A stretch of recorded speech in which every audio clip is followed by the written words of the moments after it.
So here I made this weird, ugly frog creature thing. Nothing too fancy, just an ugly frog guy. So what I'm going to do is, you can see he's tessellated. He's just a dynamic sculpt. I made him pretty quick, just for the example.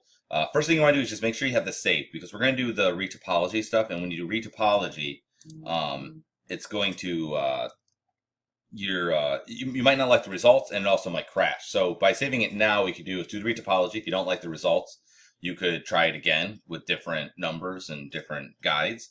Also, if it crashes, you can go back to this and maybe fix something, and hopefully it won't crash the second time. So just be aware of that. So before I actually go to retopologize, what I'm going to do is go to the curve tools here, and I'm going to select create curve. And what this is that we're going to create guiding curves. So the retopology should take into account what we have here, but it might not. Okay, so for instance, these eyes here, more than likely when it retopologizes it, it's actually just going to it's just going to cut in, like it's going to make it. It's not going to go a circle around it, believe it or not, which is kind of not that great. So we need to remake these. So I'm going to turn the mirroring off for this, because when we do retopology, it's going to be mirrored. So I'm only going to worry about one side. I don't need to draw it on both sides. Okay. So what we're going to do is I'm just going to go ahead and draw a circle for his eye. Okay. We'll draw a circle for his nose. Though honestly, it doesn't really matter that it's a circle that much, but still. Didn't do a great job. Let's try that again. And it should. There you go. Now it's connected. And then I would do a circle for his mouth, but he doesn't really have that kind of mouth. It's kind of a long thing. So I'm just going to have this kind of go up and around like that. And you could draw other ones if you wanted to too. Like I could draw around this maybe. And if there were other features or spikes or things like that, you could also do that. I'm not going to worry too much. One other thing you could do too is if you go to curve loop, you can actually draw a line. Let's do this from above here. Oops. Okay.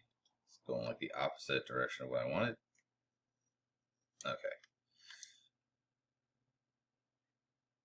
So I could click and drag like this, and it will actually draw a line around, which I think is kind of neat. Okay. So, and you could do that for limbs and things if you wanted to as well. But we're going to call that good. So if you need more, you can draw more, but this should be good enough at least to start, just so you get an idea of how it works, okay? To be honest, I don't find that the curves even do that much, like they're that helpful, but we'll see. So to retopologize, you're going to go to Mesh, Retopologize, do New Operation. If you already have one, we're going to do a new one. Okay, you can see target base count. Basically what that means is it's going to say what the resulting geometry is going to be. So this is going to depend on how complicated your character is, okay? Not by textural stuff. Like if you got a lot of texture or something, which you shouldn't have sculpted anyway, but if you have a lot of texture, then, oh, you know, I should have drew a line for this little wing thing. I should be able to figure it out. But if you have a lot of texture, if you have a lot of things sticking out, so think about things that break the silhouette. So if this character had like spikes that came out, like a porcupine or something, this geometry has to be much higher in order to support all that topology.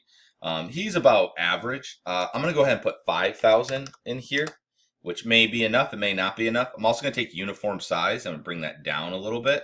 That just means if you actually hover over, it'll tell you. But basically, it'll try to make it more even or less even, and I'm going to say put it right in the middle. I'd rather it was trying to be closer to the topology than it is trying to be closer to that. Okay, then there's use curves to control topology. So that's what we did here. So you're going to see there's soft constraints and there are hard constraints. So soft constraints means that it'll lightly take that into account, and hard ones mean it will make it, you know, hard. So to change those, you just right click over top of them. And then you could do make all hard, make all soft, or you can just specifically, I want to make this one hard. And let's also make this one hard. Right click, hard constraint. I'll leave that one soft. This one can be soft too. These don't really matter as much. But the eye and the mouth, they definitely need to be hard. Okay, and that just means that it's gonna really try to hold that. These, it'll just take that as a suggestion. I don't really care about sculpted detail. We don't, you know, it's just whatever. It's fine. And then what I want to do is just do based on axis for symmetry.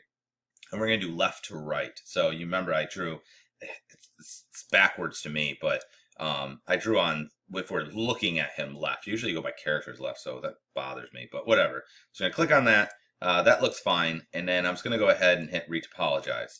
Now this is going to take a while to go. Yours might take longer. It might not take as long. But what I'm going to do is just, I'm going to pause it and I'll show you what the results look like. Okay, so you can see this is the result of what it made, and it's not terrible. I'm actually pretty happy with this. It covered, it mostly did everything I wanted it to. You can see it definitely took my hard constraint into account and made sure that this was round. This one I kept soft, and you see it did not make it round. I did a hard constraint here, and you can see it definitely tried to follow that curve. So that's how you would do the retopology. From here, I can start working on my actual sculpt. You can see it did a really good job on that. I'm like really impressed with the hands. Didn't do a great job on that thumb, but the rest of it looks pretty freaking good. So I'm pretty happy with that. But yeah, so we'll call that good on the retopology, and then we'll do the next thing on the next video.